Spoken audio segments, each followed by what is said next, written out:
Good evening and welcome. This is the information call for the Birth into Being Deep Immersion Retreat and Facilitator Training to be held in July of this year, late July into early August. It's always such an honor to bring this work to people. I'm very thrilled to be able to year after year do the long format workshops, mostly in Europe. Uh, and part of that is being able to talk about it like this. So thank you so much for turning up. And also for those of you who are watching the recording, welcome to you as well. I also find it amazing to be able to kind of reach out through time and space uh, to share about this work. So I'm going to talk a little bit about, well, just a brief introduction of myself, and then talk a little bit about the work itself, and then go into some of the practical details about the retreat and the facilitator training. So for those of you who don't know, my name is Nicole. I'm here in East Coast Australia. I have been working with the Birth into Being method for almost 15 years now, and I'm the senior facilitator of the work. I am the only person currently teaching the facilitator training, and it's an immense honor for me to be in this position after all these years of doing my own workshops and sharing the method in various places as well as around Australia. And working alongside Elena very deeply. We created the training DVD together, and I've assisted her in lots of different places around the world. And yeah, now it feels like a natural progression since she is retiring to be here holding this space and making sure that this work has a means for going on into the future. It is such an incredible modality and it needs to continue on. So I'm currently holding this space. I am a mother. I am a mother of two. My children are 20 and 22 years of age, and both of them are in different stages of taking flight. My son is currently in Thailand, and my daughter has recently returned from a trip to Japan. So it's deeply fulfilling to me that they feel confident and safe enough in the world to be able to take flight in this way. And it's also wonderful because it means I have more time to dedicate to my work, which I love. I live on the east coast of Australia, as I said. I've lived in community for over 20 years. I currently am living in town because I'm satisfying not just my children's need to come and go a little more. Where we were before was off-grid in the bush. Now we're living in town, and it serves their needs, but it also serves my needs. I am a student of aquatic bodywork and I absolutely love it. And we have built a tiny pool here in my house, and I'm currently exploring the integration of the Birth into Being method and aquatic bodywork. There is a lot of overlap in this work, and sometimes I have the privilege of working with clients who come through Birth into Being but end up in the pool with me, and so this is really beautiful because they really get the subtleties of both modalities. And warm water is such an incredible way to integrate this work. One of the exciting things about having the workshop in Germany is that there is a heated pool at the venue. I'm imagining that the people that are turning up for this call and also watching the recording are people who have been seeking in various ways for numerous years. Most of the people who come to Birth into Being are not fledgling seekers. They are experienced seekers who have tried many different things over the years and found that there are many layers to the self-development, self-healing onion, and that sitting on a cushion does not necessarily work. Reishin, yes, there will be a recording sent out.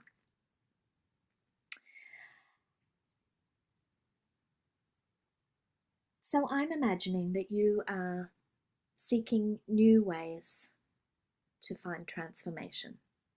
And that's either for yourself, or if you are a practitioner of the healing arts in some way, that you will also be seeking that transformation for your clients. I understand that people are here for both personal and professional curiosity. There may be some people listening to the recording who are yet to begin their healing business and yet are looking for more tools to fill up their toolkit to be able to offer this as a service to their clients, their future clients. Now, in Australia, it's really common practice to acknowledge country, so I want to just take a moment to do that. I am on Gumbaynggirr land. Now, Gumbaynggirr land is the way that we describe this region of the Indigenous people of this area. It is coastal, it is forested, and I feel deeply honoured to be here. So I want to give thanks to the Indigenous owners of this land that is sovereign and was never ceded.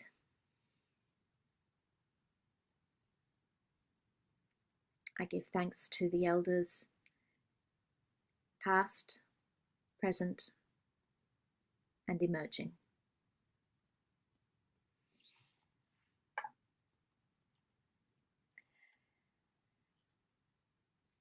Birth imprints, limbic imprints. This is a field of inquiry that is expanding. In the last year, I have seen the word imprints used by other people, not just myself and other birth into being practitioners, but people in other fields. I have seen the word imprints used more than ever before. And it always intrigues me because it's not always used in the same context that we use it in. Sometimes it's just about current day experiences leaving an imprint.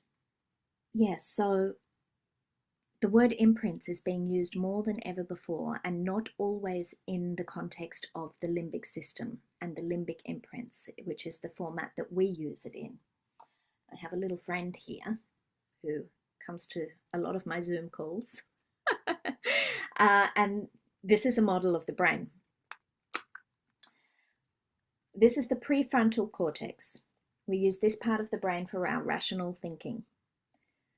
This pink part is the reptilian brain, where the brainstem meets, and this governs all of our physiological needs, our physiological processes in the body, so that, you know, even if the cortex is completely offline, someone is brain damaged and in a coma, they will still have physiological functions. And then there is the limbic system. Now, what's fascinating about the limbic system is that it is the first part of the brain to develop. I'm going to show you a picture in another book, but basically, you know, the limbic system is developing from within 5 weeks of conception, which is really important for us to know in this field of limbic imprinting and limbic imprint recoding, because it means that from the very, very first stages of life, we are building our brains, we are building our perceptions of the world, which means that we're very vulnerable to whatever is going on for our mothers in that situation. We are prone to experiencing life as she is experiencing it. And I'm going to show you a picture, which is also a very well-worn tab in this book. This is a fabulous book by Lennart Nielsen, a Swedish photographer who won awards for these images. And this is a 5-week-old fetus, a little baby in utero. And you can see that the spinal cord is already developing. And the brain, the limbic system, has also started to develop. And what this tells us is that our bodies are actually growing and our neurological pathways are actually being formed in response to what our mothers are experiencing at that stage of our life. And I find that absolutely fascinating because, sometimes our mothers don't even know they're pregnant at 5 weeks. So, or they haven't decided in a very modern context, they haven't decided yet whether or not they're planning to say yes to this baby. And so it's a very interesting, interesting thing to reflect upon your own mother's experiences and what was life like for her? What was her relationship like? What was her process around deciding to continue or not continue with the pregnancy? So when we reflect upon that for ourselves, very often it's a light bulb moment. Oh. And then you think about the stories that you've been told, the things that were happening in your parents' lives. Were they moving houses, moving countries, changing relationships? Had they just ended their relationship? What were the conditions of your conception, of your gestation? And that gives us some insights into how our neurological pathways have been formed. So let's take a little breath at that point.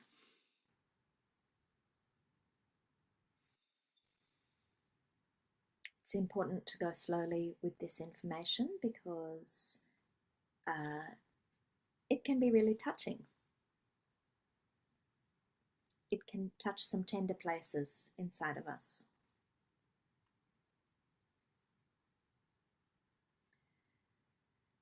When we think about the nervous system and how the nervous system is so influential to our beings, and then we see a picture like that and we know that the nervous system is developing from that very, very early stage of life, then it's easy to see how habits and patterns were formed. And the wonderful news is that with limbic imprint recoding, we can do something about that. And that is the field that has kept me fascinated for the last 15 years, that has developed practitioners in 22 countries around the world, and that our founder, the creator of Birth into Being, Elena Tanetti Vladimirova, was so intrigued by that she established these processes and exercises to help us to go back into those early life imprints and reconfigure them, to be able to open ourselves to a new way of being, to a new way of understanding and receiving input from the world, regardless of how hard it may have been up until this point. The wonderful thing about working with our imprints is that we can create new habits, new pathways, and new ways of seeing the world. We have more choice, and it doesn't mean that you won't ever fall back into the same way of relating, but you will gain perspective and objectivity faster, and with a deep understanding, which helps us to have more self-compassion around why that pattern exists. So with the Birth into Being method, we are working very closely with our inner child, and that means from this very early stages of conception, like in the picture that I showed you, all the way through to young adulthood. The thing about the long format workshop is that we get to really cover a lot of terrain. Yeah, so that's a really brief overview of the mechanism of limbic imprinting. There's a lot more than I can say about it, but that's not really the purpose of this call. So I'm going to leave it there for now. And I will, in my follow-up emails, I will encourage you to look onto YouTube and various posts that we have on the website, blogs that we have on the website, and I'll put links to those things in there to give you a deeper and richer understanding of the mechanism of limbic imprinting. For now, I want to move on to talking about the workshop that is coming up and to let you know about some of the things that will be happening there. So please excuse me looking away. I do have some notes here because I might forget things if I don't have notes.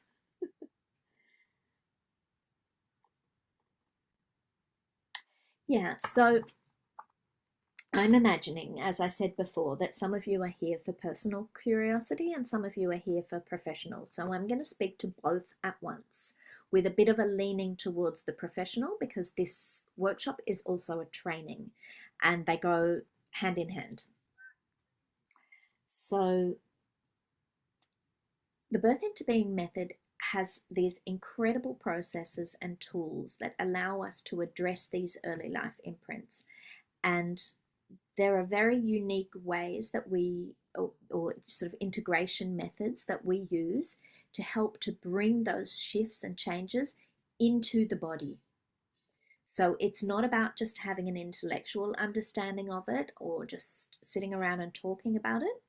We do process work and then we bring it home to the body to be available for us, so that when we are in a state of activation, when we are feeling dysregulated and a bit wobbly or very emotional, that we can actually still recall the fact that we have choice in that moment.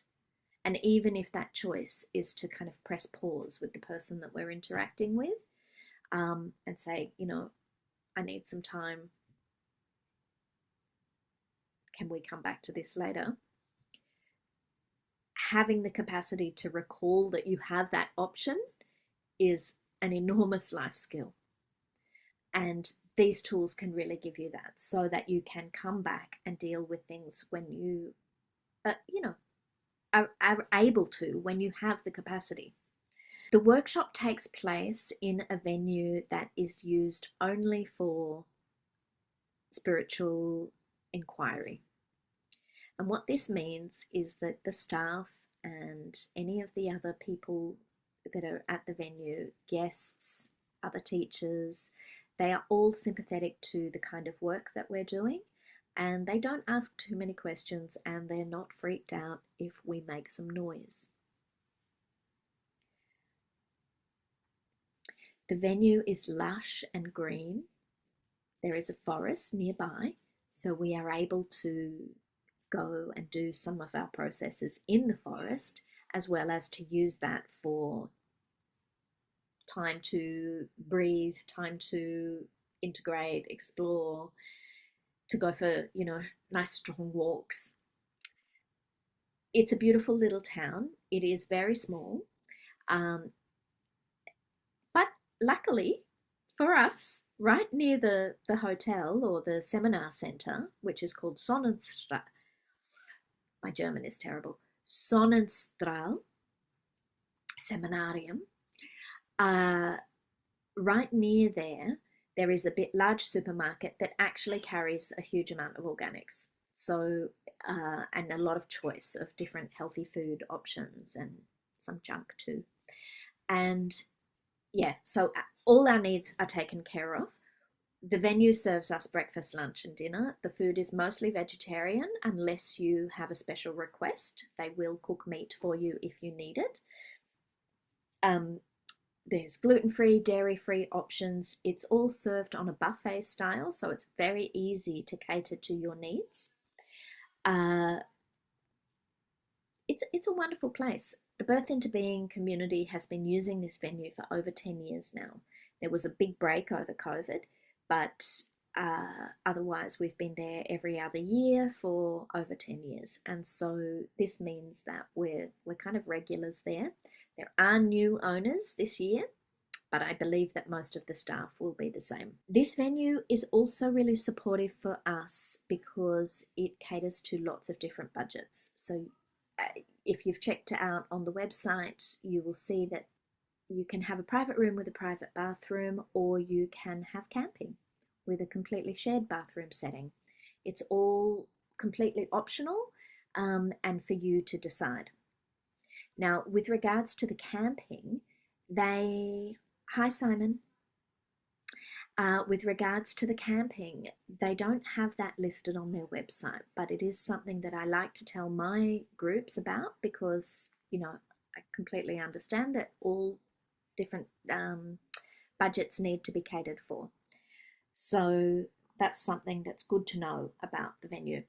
Most of the staff um, in Sonnenstrahl speak German, and a lot of them are quite shy with their English, but you can always find someone who can translate. So we will be a completely international group, and we will have assistants who speak German and can translate for us. Um, yeah, mostly what I want to say about the venue is that it's kind of like a bubble.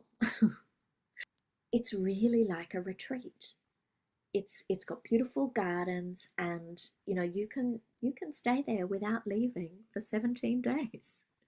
Yeah, like I said, Kisleg town is tiny and there's not much going on there. There is another little town not too far away, which is kind of like a tourist town with some very old buildings and some cobblestone streets. It's a beautiful old village, and that's kind of fun to explore as well.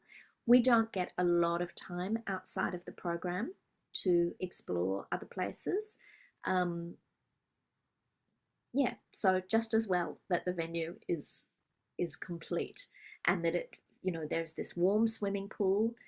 There's a sauna that we have to book a time to use, but the pool is open all the time.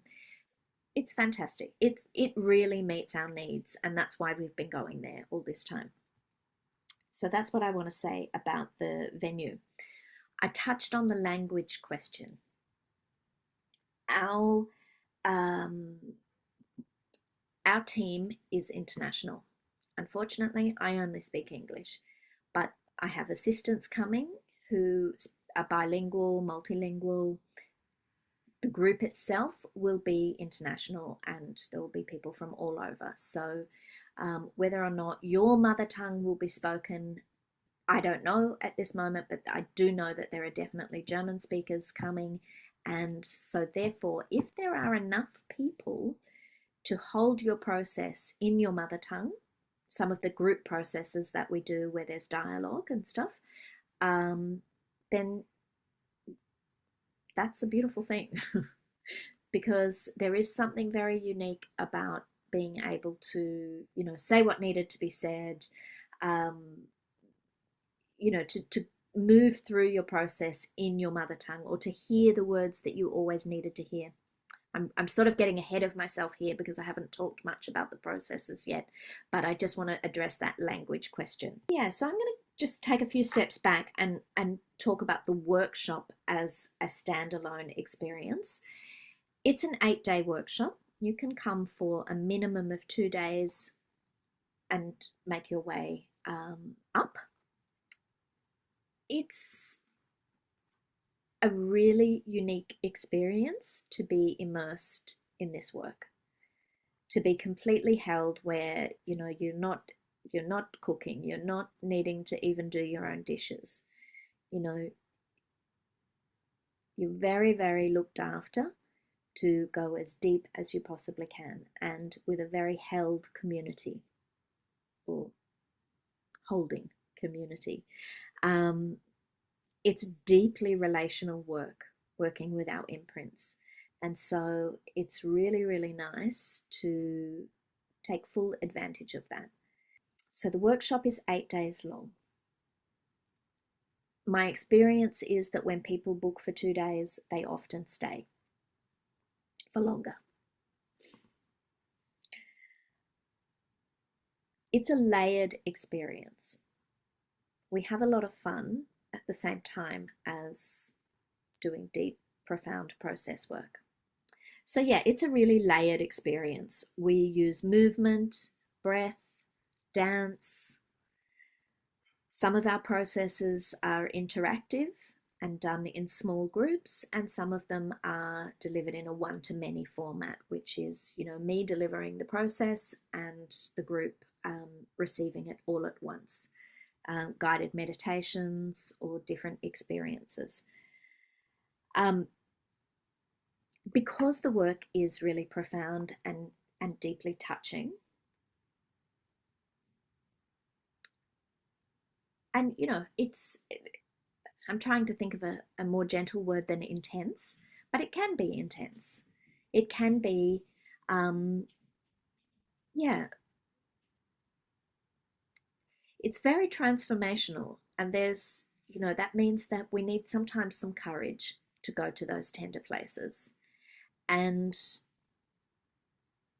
that's why we have a real focus on sort of breathing in, breathing out, giving lots of space to those experiences so that you have time to integrate them.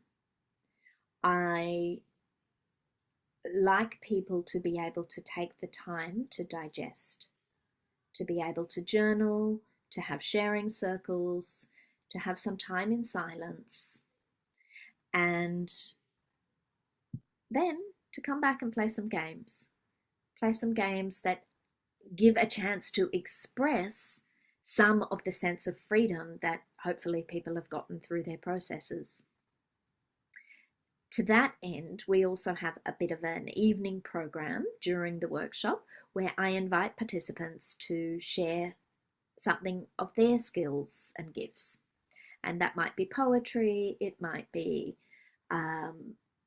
song, dance, some kind of workshopy thing that they're working on and that they want to share. My assistants also have things that they like to share.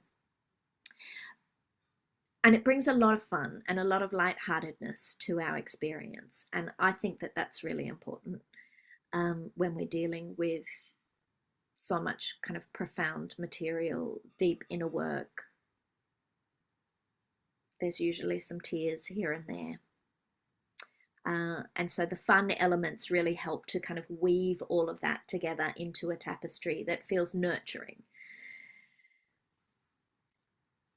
The groups are always mixed, people from all different walks of life, all different kinds of experiences, and it's deeply relational work. There's a lot of growth, and there's a lot of being witnessed in that growth and those shifts and changes, and that is priceless. Years and years ago, I made a video where one of the participants was feeding back that, here you are in a group full of strangers sharing, the deepest, darkest depths of your soul, and then you may never see those people again. And that's okay. It's like a kinship of souls. And I find that very beautiful. Saying that, I also know people that have had friendships for very many years through the experience of sharing this work.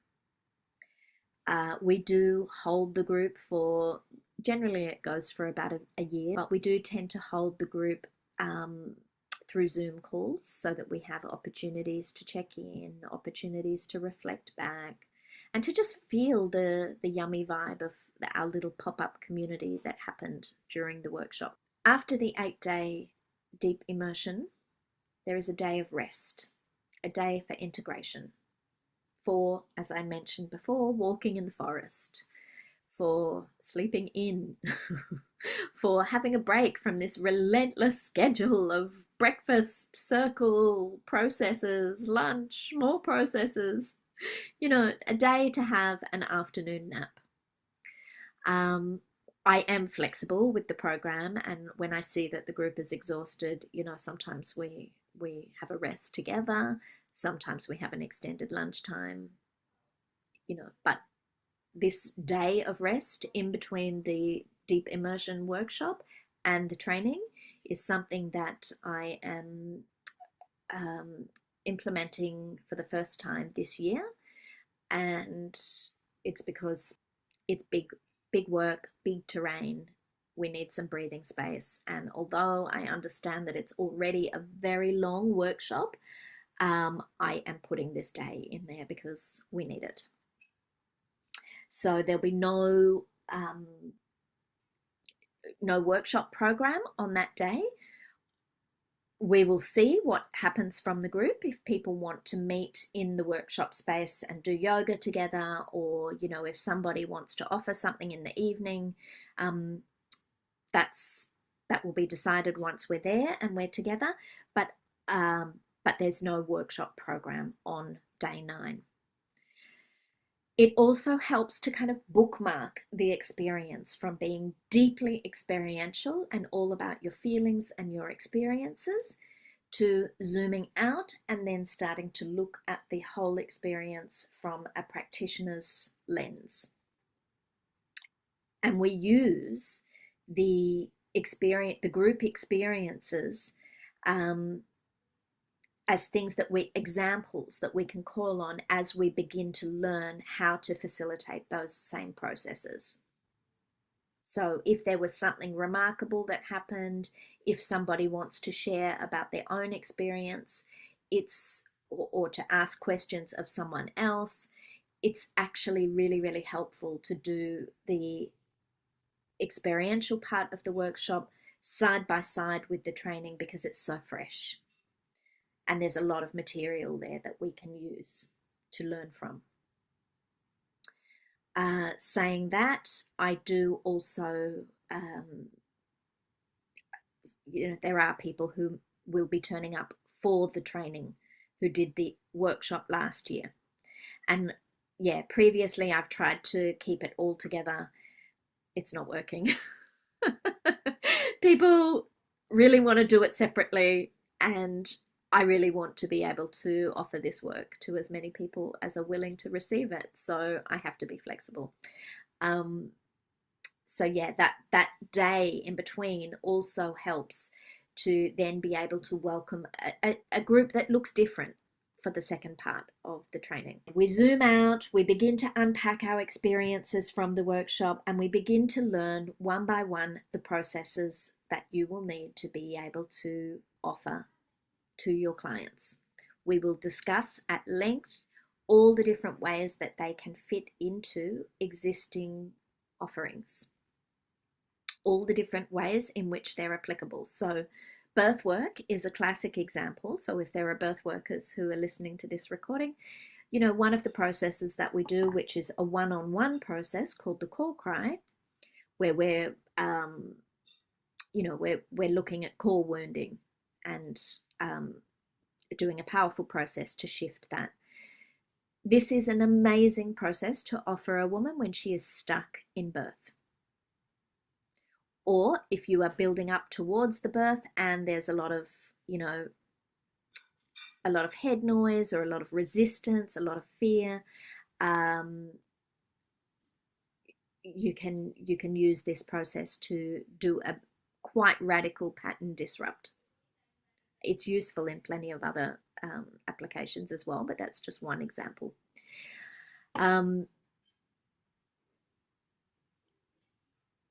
Yeah, I'll come back to talking about different modalities and where it can fit. We practice a lot in the training. So for each process that you learn about, we also practice. And that's really very helpful because, you know, you don't necessarily get to do that in every training. There's usually not that much time, but because my training groups tend to be quite small, uh, it means that there's a lot of space for individuals to practice introducing the process, running the process, holding the debrief for the client afterwards. It's a whole thing. And we get to deal with frequently asked questions.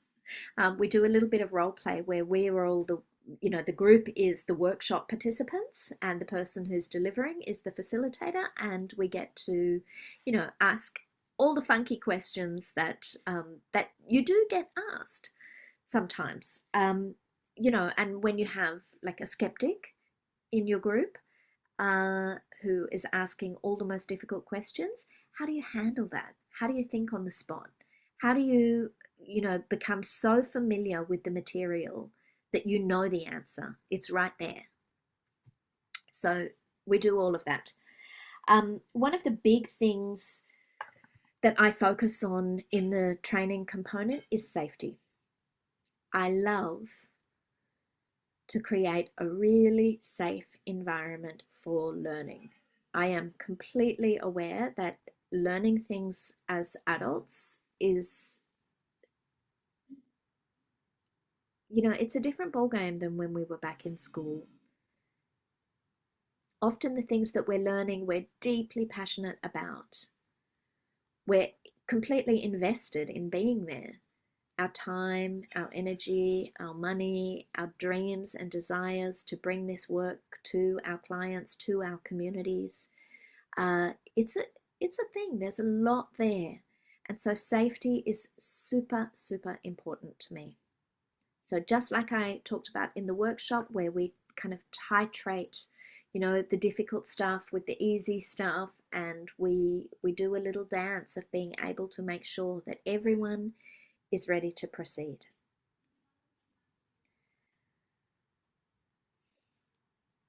Yeah, that's a big thing for me. We look at how to handle people in strong emotional expressions, otherwise known as catharsis. We don't necessarily invite catharsis, but it does happen sometimes. Loud noises can happen.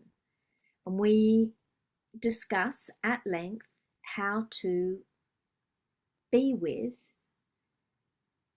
others who are being with their own intensity. We look at all the different skills that are available to us to hold somebody through their transformation.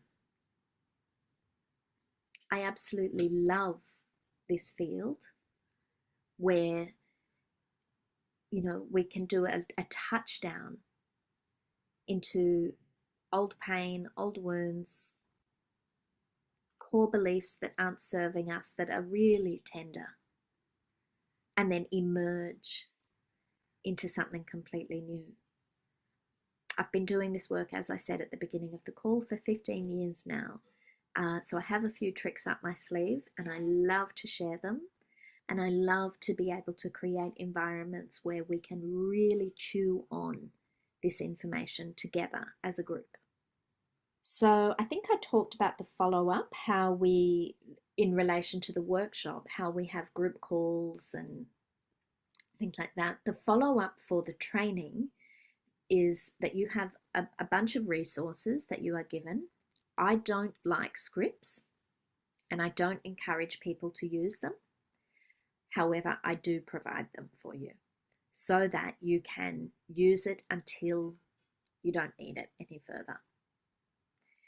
And when we do our practices in the workshop, I encourage you to practice without a script for the group exercises. There are many things that we do that a script is not possible. But yeah, so I send you off with a bunch of resources and with peer support. Again, we hold the training group separately so that we can really chew on any of the training elements. And of course, I advise that people practice with their family and friends, and get their legs, um, before offering paid workshops. And so we offer support through that peer support group to be able to hold someone, the night before their workshop when they're kind of having the flutters, and then, excuse me, um, also to hold them after the workshop and to celebrate all the wins, and to also unpack anything that happened that they maybe feel a little bit uncomfortable with or that they're curious about. I'm also available for private consultations and extra support. You will receive, if you sign up for the course, you will receive that information about the different levels of paid support that are available to you, from, minimal, mid-range, and, the whole kit and caboodle package where I can hold your hand for as long as you need it. Again, because the people that come to our trainings are from all different walks of life and all different levels of professional experience, some people don't need any further support. They've already been holding groups, and this is just another tool added to their tool belt. For others, they're doing this work to learn how to move from a one-to-one model into a group model. And for that, they might need to just feel the support of the group for a little bit longer. Sometimes there's no support needed pre the event, but having people that understand the work to debrief it with is really valuable. So all of that is available to you. I talked a little bit about birth workers. There's also doulas and also people who are birth educators who might want to offer workshops that are of a more experiential nature. Very, very often yoga teachers are wanting to add more tools, more experiences that they can offer so that they can run retreats that is not just about doing asanas all weekend. So that they can, integrate some of the birth into being method alongside their physical yoga and their meditations. Sound healers, same thing. It's really interesting to be able to bring sound into the birth into being work. That's definitely happened many times and is very beautiful. But also to bring an understanding of prenatal consciousness, prenatal, psychology into any kind of group work with people, because as we know, stuff comes up. Body workers who may have experienced all kinds of physical responses and different kinds of responses to deep body work. It's not uncommon at all for people to find themselves in some kind of physical rebirthing situation. I've heard all kinds of stories about people being born on massage tables.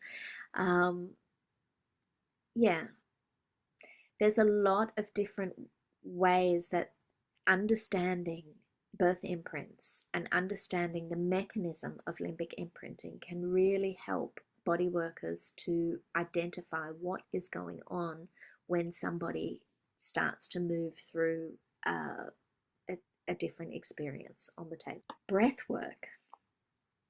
Now, breath work is really having a golden moment right now in the collective consciousness, or at least it is here in Australia. Everyone is doing breath work, and there is a lot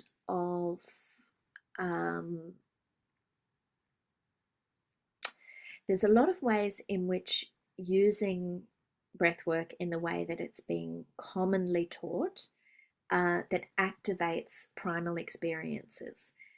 And a lot of people don't really know what to do with that.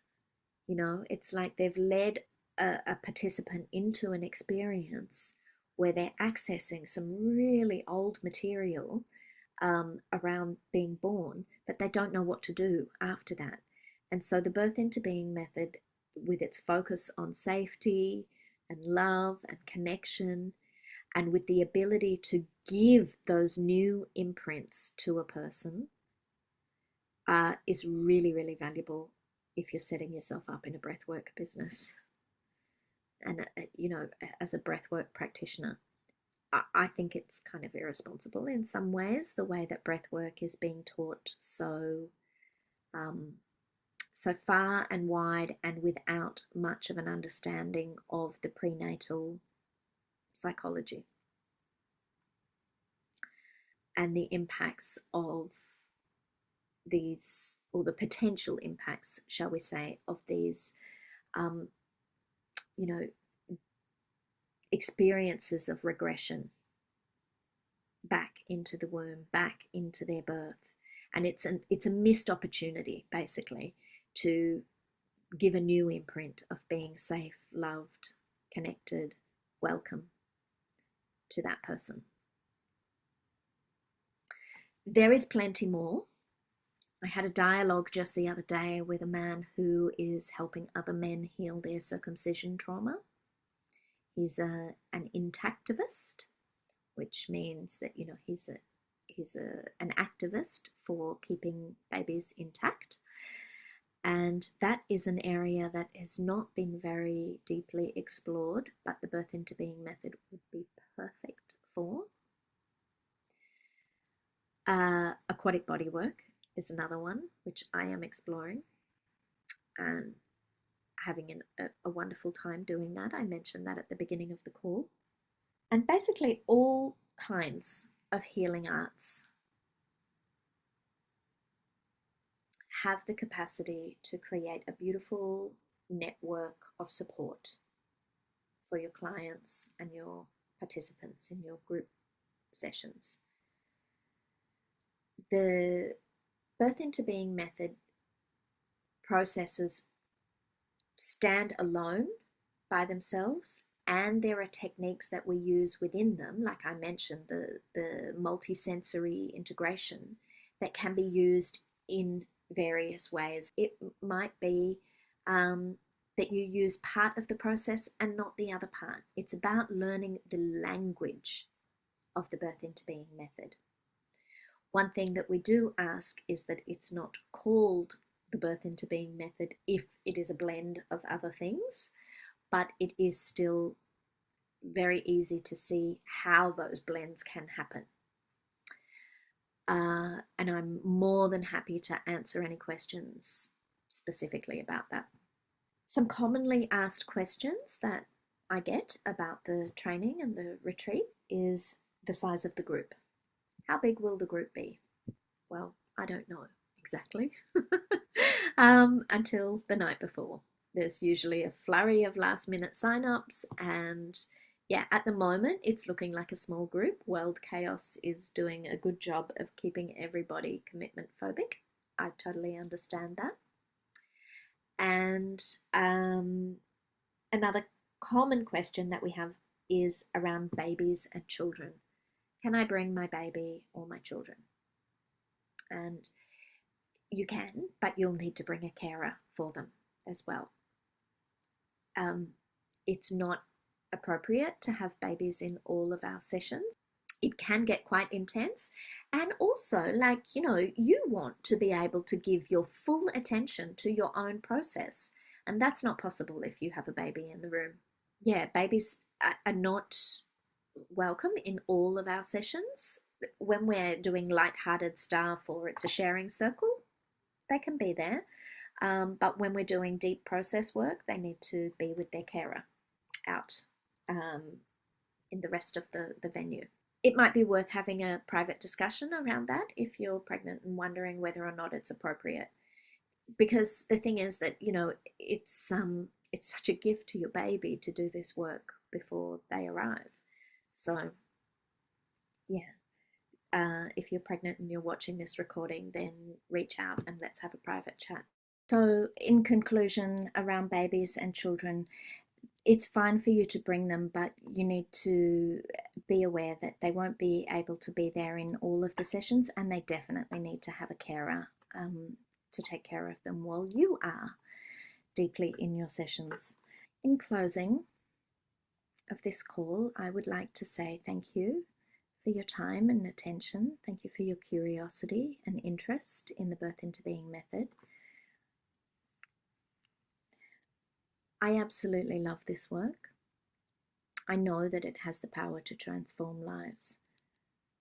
I welcome you, all of you, all the different parts of you that are touched by this information, that are curious, that are scared, that are hesitant.